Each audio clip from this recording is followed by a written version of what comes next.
Good afternoon friends. এই দেখো এরকম মাছ বড় শঙ্কর মাছ। এর জন্য কী কী লাগবে আমি রান্না করেছি কষা কষা। এটার জন্য এখানে আদা রসুন পেঁয়াজ আর জিরে একসাথে বেটে নিয়েছি, লঙ্কা দিয়েছি। এই দেখো কড়াই তেল দিয়েছি, এবার আলু ছেড়ে দিলাম। আলুটাকে একটু ভাজা ভাজা হয়ে যাবে, এখানে আলুটা ভাজা ভাজা প্রায় হয়ে গেছে। এবার শঙ্কর মাছগুলো তার আগে আমি কড়াইয়ে তেল দিয়ে ভেজে নিয়েছি হালকা করে। এবার একটু নুন দেবো, আলুটা যেহেতু ভাজা হয়ে এসছে।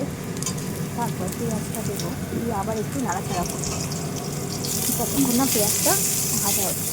এখানে তোমরা টমেটো ইউজ করতে পারো, কিন্তু আমি টমেটো দিই এর বদলে আমি সস ইউজ করেছি। এখন পেস্ট করা মশলাটা দিয়ে দিলাম, তার মধ্যে কাশ্মীরি লঙ্কা গুঁড়ো একটু কালারের জন্য। আর আমি কষানোর সময় একটু চিনি দিয়েছি যাতে কালারটা খুব সুন্দর আসে। আমি সব করা রান্নায় একটু চিনি দিই।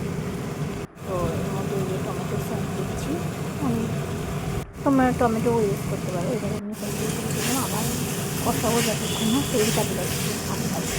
তেলে কষে আসলে আপনি মশলা থেকে তেলটা চলে যায়। এবার ভেজে রাখা শঙ্কর মাছগুলো আমি কড়াইয়ে দিয়ে দিলাম, দিয়ে এবার একটু সামান্য জল দিয়ে এবার নাড়াচাড়া করবো। জল দিয়ে নাড়াচাড়া করবো, কষাতে ভালো দেখবে তেলটা প্রায় চলে আসবে। তখন আমি একটা আলাদা কড়াইয়ে জল গরম করে দিই, প্রায় এক ছোটো মটন মতো, বা আপনার 3-4 কাপ বলতে পারো। তো এই গরম জলটা আমি সব কিছুতে ইউজ করি, কারণ ফানতে হয়, জিনিসটা টেস্টি আছে। এবার আমি একটু টেস্ট মতো নুন আর করে দেবে। আর যারা ঝাল বেশি করে তারা ঝাল দেবে। আমি এখানে পুরোটাই কাঁচা লঙ্কা ইউজ করেছি, তো আমি কালারের জন্য শুধু কাশ্মীরি গুঁড়ো লঙ্কা ইউজ করেছি।